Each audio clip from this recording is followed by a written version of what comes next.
I'm a college student. I had to look for apartments, and it's very expensive here, but it's hard for me to find affordable housing. As someone who comes from privileged upbringing, I can only imagine that it's very hard for people who are less well off than I am. Living about an hour outside of Manhattan, the homeless problem has definitely gotten worse. Rent in New York City, it's unbelievably high right now. It's very expensive rent for little square footage apartments. No, I definitely don't believe that there's enough affordable housing. Affordable housing, if you do find it, the conditions are absolutely terrible, or the landlord is not a good person, doesn't follow the regulations and rules that they should. I'm looking forward to learn the housing policies and laws, and also looking at the history of affordable housing and rules and regulations surrounding housing in the United States. The last few years, I've read about people in their late 20s and 30s trying to buy houses and start families, but just not being able to afford to buy even a small starter home.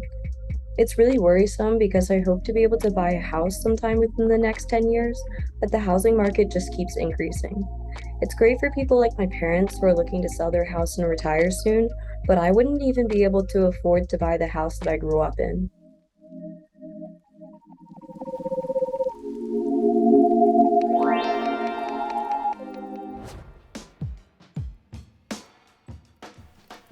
Native Washingtonian, poet, and longtime public interest lawyer Brian Gilmore is currently senior lecturer in the M-Law program at the University of Maryland at College Park. After 28 years of public interest law practice and 16 years as a law professor, he recently found his way to the University of Maryland after teaching law school students how to be lawyers.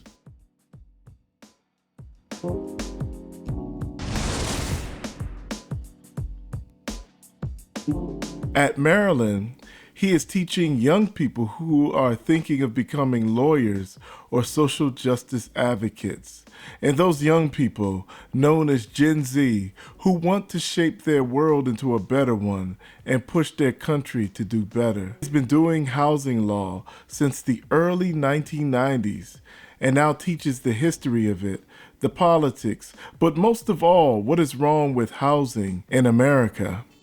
He invited me to document him and his students as they examine a cross-section of issues and laws involving land, housing, and social justice equality in the world, and mainly the U.S.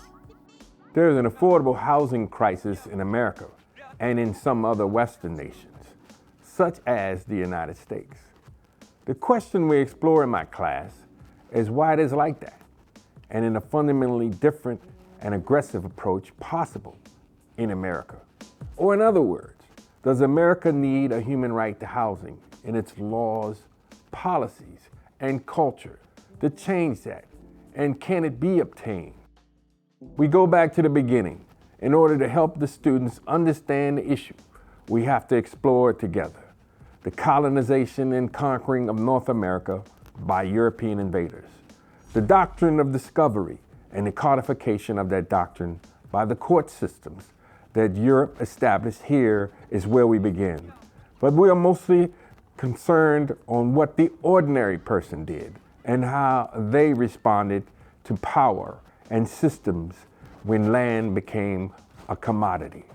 And we're also focused on previous landlord-tenant struggles of the past in the feudal era and how those struggles continue to impact the laws in the U.S.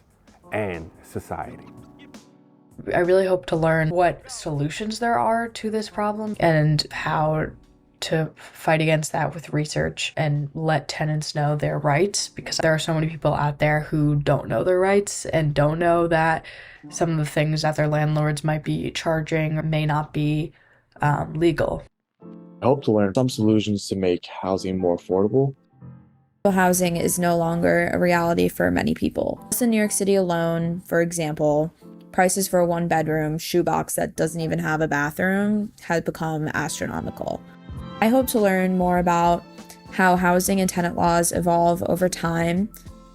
My experience as a tenant lawyer and then running 2 law school-based housing clinics greatly influenced my approach with the students. I have always sought to put the students in the place of the people facing the challenges. They can understand abstract ideas, but the practical applications is what makes it all make sense. These issues and others, including urbanization, recolonization of cities, and discrimination, form the core of what will provide our students with local, national, and international perspectives on a fundamental issue all humans face each day. But they have to know this is real. Most of these students grew up nowhere near these kinds of issues. Then they came to college on a campus which is a city within itself. The world of homeless people, people struggling to pay rent, people struggling to save for a house, none of that is real for most of my students. But the good thing is, they want to know. They're always eager to learn.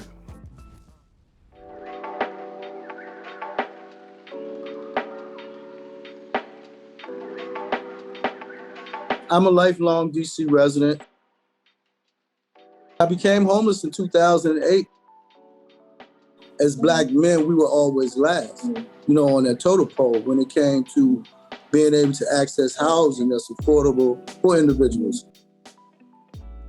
My advocacy has always kind of like been for men like myself. I'm 61 years old. I know I'm not going out here and do no sheet metal work. I am on a fixed income. You know what I'm saying?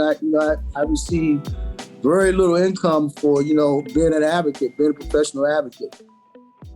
There are folks who actually qualify for housing assistance, who are on fixed incomes. They have substance and mental abuse issues that they might be dealing with. But more importantly, when we start talking about racial equity and people just having a place to be, I think housing is healthcare.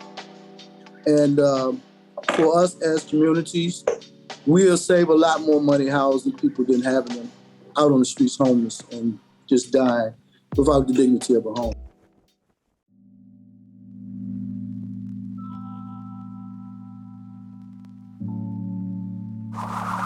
One of the advantages of teaching the class at the University of Maryland is we're about 30 minutes away from the most important historical locations in the history of rental housing.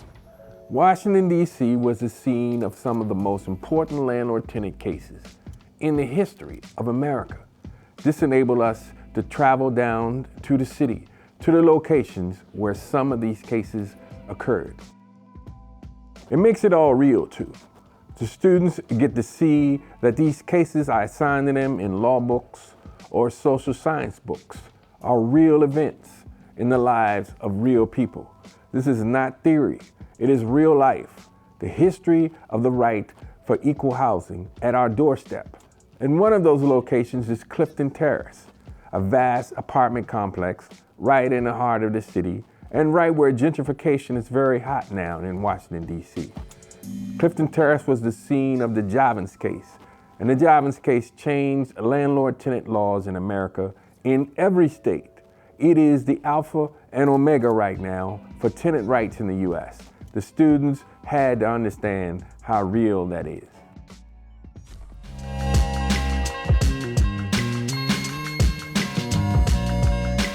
And just as Washington, D.C. is the historical location for the legal fight for tenant rights over the years, it is also where housing discrimination is part of history.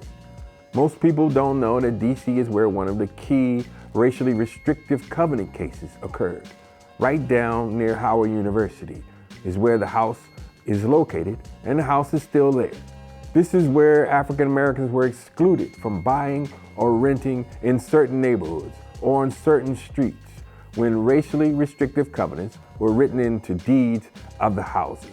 This, along with outright exclusion based on race, was the engine for racial segregation in the city. And as a result, D.C. remains segregated in some communities today. It was socioeconomic policy by bigotry.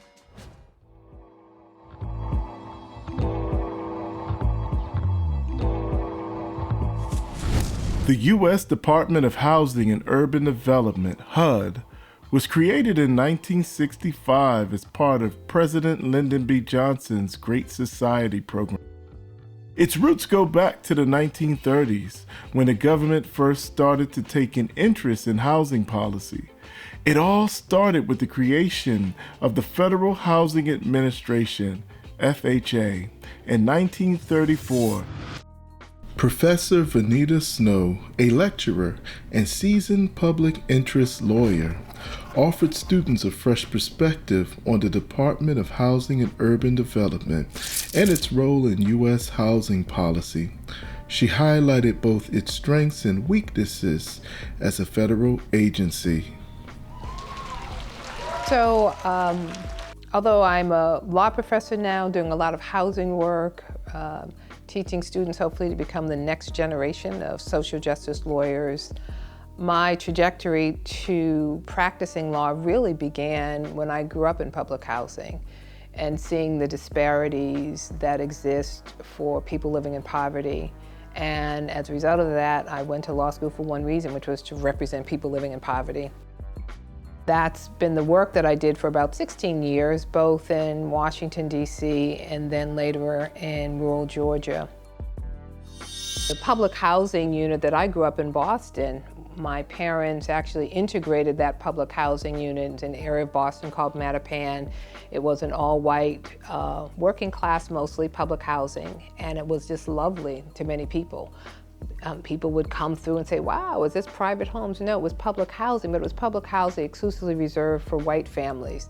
There was a consent decree that mandated that they integrate that public housing unit. In the public housing unit integration, the compromise, if you will, was you had to be military or former veteran at the time. We were able to quote, integrate that public housing unit because my dad was a veteran. HUD has been part of the problem in many instances. It has not been the saving grace to create affordable housing. There have been various initiatives, such as, I think it was the Hope 6 initiative, where bringing in developers to renovate housing, and then the tenants were relocated and were supposed to be able to come back. Those tenants could never come back to their units. There were initiatives with Section 8 vouchers, but those Section 8 vouchers embedded in those programs were all sorts of barriers that destabilize families' housing. Destabilize families' housing if they had a little extra income. The FHA, through President Franklin Roosevelt, sought to help all Americans realize the dream of being a homeowner or living in a safe and affordable community. Only problem with FDR's policy is it was designed along racial lines. Through purposeful policy decisions, FDR and the FHA created a racially discriminatory system that excluded Black Americans from accessing the very benefits and opportunities that would propel white Americans into the middle class in the 20th century. Policies such as redlining, mandated racially restrictive covenants, segregation in federal public housing, and other racially discriminatory housing policies prevented African Americans from buying homes outside of prescribed areas. These policies are the main reason for the racial wealth gap today, where African American families have far less wealth than white families. Most of my students didn't know that there is a cabinet-level federal agency that is devoted to affordable housing in the U.S., and it is right downtown in Washington, D.C., and it has offices all across the country. The irony, of course, is that HUD is located where there used to be a neighborhood. That neighborhood was torn down when the government expanded, and buildings were built to house that government. African Americans were displaced during that building and development of the government. The government then went on to establish the first public housing program for families with low income through the U.S. Housing Act of 1937, and they continued to provide help for housing even after World War II with programs like urban renewal. Today, HUD is in charge of lots of programs. They help out families with low income, seniors, and people with disabilities by giving them financial assistance for affordable housing to make sure people could get mortgages and keep the housing market stable.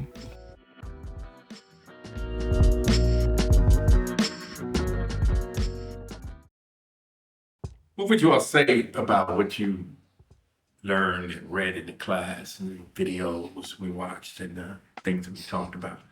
Is there anything in particular that really surprised you to learn, should you say? Overall in this class, like there was this whole idea of, like you said, like the American dream, which was surprising. Like usually in all the videos we watched, like they were all striving to get this American dream. And then there was a lot of like discrimination, which I knew about, and then I knew like the housing crisis wasn't very good, and like houses are expensive and not a lot of people can afford them. So that wasn't too surprising, but I like all the cases like that dove really deep into it, and like we went on that field trip as well, that dove deeper into it. I guess this class was what I thought it was going to be, because I didn't really know too much about how like the housing situation was. I knew it was bad, obviously, but I didn't know how bad it was until I got into this class. And I think one example that I can specifically remember was this video we watched. I think it was a Netflix documentary, and it was this woman who had a couple of children, and she wasn't able to get food stamps because she didn't qualify for them because she was living in a hotel. So that made her, like I said, not qualify for being able to feed her kids and stuff like that. And I guess that in a nutshell kind of describes how like terrible some people have it. And I was aware of it, but I wasn't like too knowing of particularly cases like that. So overall, kind of expected to go in and learn about housing, how it functions, kind of the history, the racism behind it, historically, and what housing is like today. And overall, pretty happy with my experience. I agree with what everyone was saying, but like something I didn't expect from this class was being able to go to the 3 stops on the field trip, because like we all just said, we grew up in areas, or a lot of us grew up in areas in like comfortable middle class environments, and we were able to go to these places that are like so close by, only like 25 minutes away, and we were able to like stand outside and see firsthand what was going on like so close to us. It was a couple other spots I would have gone to, but I chose those 3 for obvious reasons. There's a number of other historical spots in DC, and so it's good that you all are pointing that out. So I mean, I guess now I'm wondering about, has it changed your opinion of the possibility, or is it like, oh, this is worse than I thought? Is it worse than I thought, or is it like, oh yeah, it's pretty bad, but there are possibilities here. It might not be what a lot of people think can happen, but it could be something, some progress can be made. One thing that stuck out for me from the class that made housing worse than I thought would be when we looked at the map and we could click on every state and we had to see what the minimum wage in each state was and what it would be for people to afford housing, and like the amount people would need to be making was extremely lower than the minimum, or no, extremely higher than what the minimum wage actually was. So that made me think that it was a lot worse, because there's so many people who either are making minimum wage or are making less than minimum wage that just like, it's impossible for housing. The other thing that, another thing that stuck out to me that also made it seem a lot worse than I thought it was when we looked at that poem. I don't remember the title of it, and you had us go through and pick out everything that we thought would be legal for the landlord to be doing, or illegal.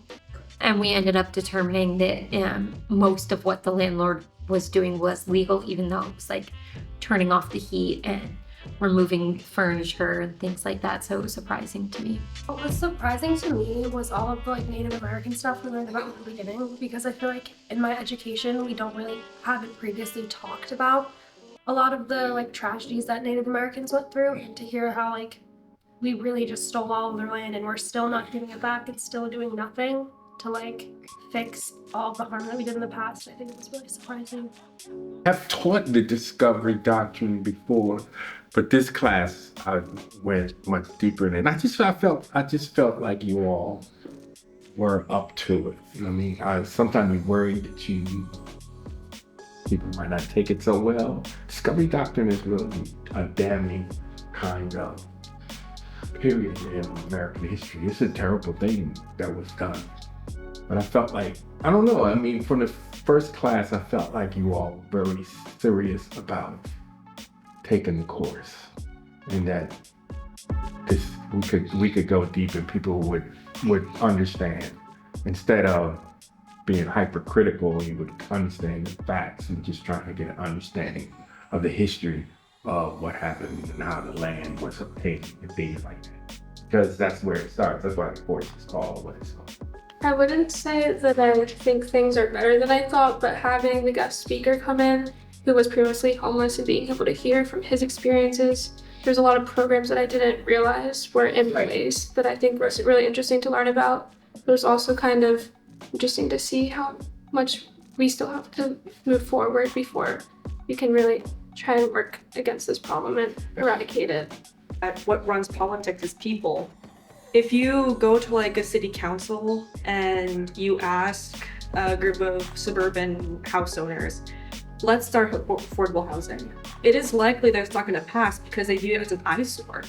And it might seem cynical, but then again, I raise the question, why do you think I got out of that neighborhood in the first place? It's because affordable housing came into that neighborhood. A bunch of people left, the houses dropped, like the amount of the houses dropped. And then you see like a whole demographic change. Now that entire city that I lived in is now being gentrified to get more people into it to build the economy.